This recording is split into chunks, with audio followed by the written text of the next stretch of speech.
আমার হাতে এই মুহূর্তে যে ফোনটা আপনারা দেখতে পাচ্ছেন, এটা হচ্ছে Redmi Note 12R।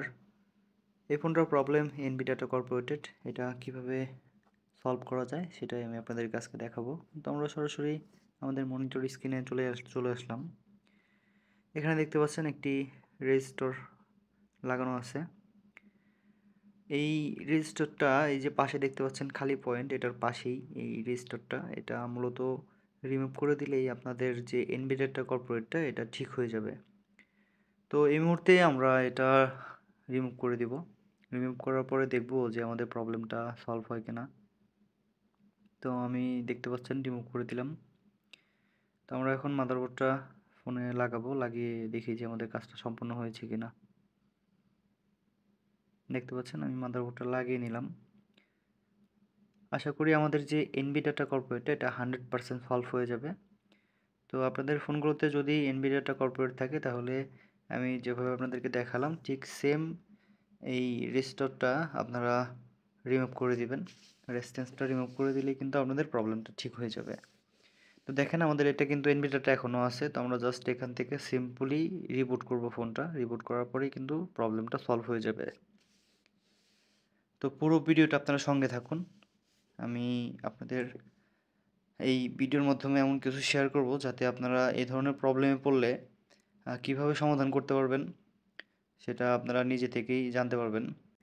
যারা একদম নতুন আছেন তারা আমার এই ভিডিওটা জাস্ট শুধু দেখেন, কারণ তারা হয়তো কোনো কিছু বুঝবেন না, যারা প্রোগ্রামিং বিষয় বুঝেন না। আর যারা প্রোগ্রামিংয়ের বিষয় বুঝেন, অলরেডি প্রোগ্রামিং নিয়ে কাজ করেন, এই ধরনের প্রবলেম নিয়ে আপনারা আটকে যাচ্ছেন, কাজগুলো করতে পারছেন না, তাদের জন্য ভিডিওটা হেল্পফুল হবে। আর যারা নতুন আছেন তারা ভিডিওটা জাস্ট দেখে এনজয় করতে পারেন। আর আপনারা যদি সফটওয়্যার আর এমএমসি প্রোগ্রামিংয়ের কাজ শেখার জন্য আগ্রহ থাকেন সেক্ষেত্রে আমার সাথে যোগাযোগ করতে পারেন। তো এই মুহূর্তে এমআই ইউআই সিস্টেম হ্যাজ ডিস্টোরি এই প্রবলেমটা কীভাবে ফিক্স করা যায় সেটা আমি আপনাদেরকে দেখাবো। দেখেন এনভিডিয়াটা কিন্তু চলে গেছে, চলে যাওয়ার পরে এমআই ইউআই সিস্টেম হ্যাজ ডিস্টোরি প্রবলেমটা রয়ে গেছে। তো আমরা এখান থেকে ওয়েব ডাটা করে দিলাম, বাট ওয়েব ডাটা করার পরেও কিন্তু কাজটা সমাধান হবে না, ঠিক আছে? কারণ এই প্রবলেমটা হয়েছে কেন? এই প্রবলেমটা হয়েছে, এটা ধরেন আপনার চাইনিজ ভেরিয়েন্ট ছিল মেবি। চাইনিজ ভেরিয়েন্ট থাকার কারণে এটা যখন আপনার গ্লোবাল ফাইল দেওয়া হয়েছে, তো গ্লোবাল ফাইল দেওয়ার পরে তখন আপনার এনবি ডাটা কর্পোরেটিভ বা এমআই ইউআই সিস্টেম হ্যাজ ডিস্টোরি এই ধরনের প্রবলেমগুলো হয়। তো মূলত এখন আমাদের ইঞ্জিনিয়ারিং ফার্মার দিয়ে ফ্লাশ করতে হবে ফোনটা। আমি ফোনটার আইসিটা খুলে তারপরে ফ্লাশ করেছি। তো আমাদের আইসিটা লাগিয়েও নিয়েছি অলরেডি।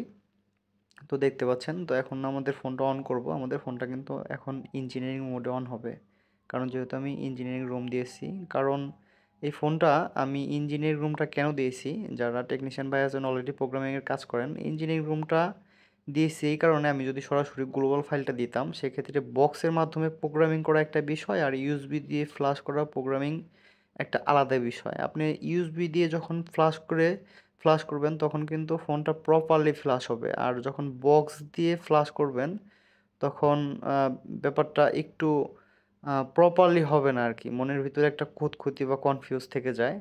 তো ইউএসবি দিয়ে ফ্লাশ করব আমি, এই জন্য আমি ইঞ্জিনিয়ারিং রুমে ফোনটা অন করেছি, যার কারণে আমি এখন গ্লোবাল যে ফাইলটা দিব এটা যেন আমি আপনার ফাস্টবুট মোডে বা ইউএসবির মাধ্যমে আমি দিতে পারি, যার কারণে ফোনটা কিন্তু প্রপারলি অ্যাকুরেটভাবে প্রোগ্রামিংটা হবে।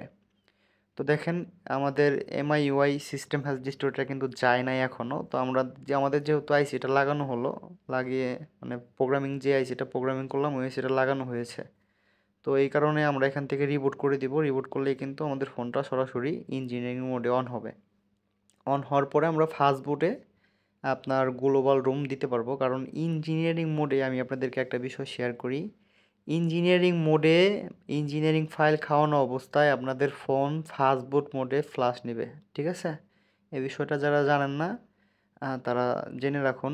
আপনাদের ফোন যখন ইঞ্জিনিয়ারিং রুমে থাকবে তখন শাওমি যে কোনো ফোন ইঞ্জিনিয়ারিং মোড অবস্থায় ফাস্ট বুটে আপনারা যে কোনো ফাইল সেটা চায়না ফাইল দেন, গ্লোবাল দেন, সেটা ডাজেন্ট ম্যাটার, আপনারা সব ফাইল দিতে পারবেন, ঠিক আছে? তো এই মুহূর্তে এটার ভিতরে আমি যে ফাইলটা দিব এটা হলো আপনার চায়না টু গ্লোবাল যে ফাইলটা আমাদের কাছে আছে পেড ফাইল, এই ফাইলটা আমরা ডিএফটির মাধ্যমে দিব। এটা আপনার ইউএমটির মাধ্যমে দেওয়া যায়, বাট আমি ডিএফটির মাধ্যমে দিব, আমার কাছে ডিএফটি আছে। তো আমাদের ফাইল দেওয়া কিন্তু কমপ্লিট হয়ে গেছে। এইখানে আমার ভিডিওটা খুবই শর্টকাটে আমি স্কিপ করে দিয়েছি, স্পিডটা বাড়িয়ে দিয়েছি, যার কারণে আপনারা শর্টকাটে দেখেছেন। তো দেখতে পাচ্ছেন আমাদের ফোনটা কিন্তু অন হয়ে গেছে টোটালি। তো আশা করি বুঝতে পারছেন কাজটা কীভাবে করলাম। যারা প্রোগ্রামের বিষয়ে জানতে চান বা আমাদের কাছে ক্লাস করতে চান, তো সেক্ষেত্রে আমাদের সাথে যোগাযোগ করতে পারেন। তো সবাই ভালো থাকবেন, সুস্থ থাকবেন, আর আমার জন্য দোয়া করবেন।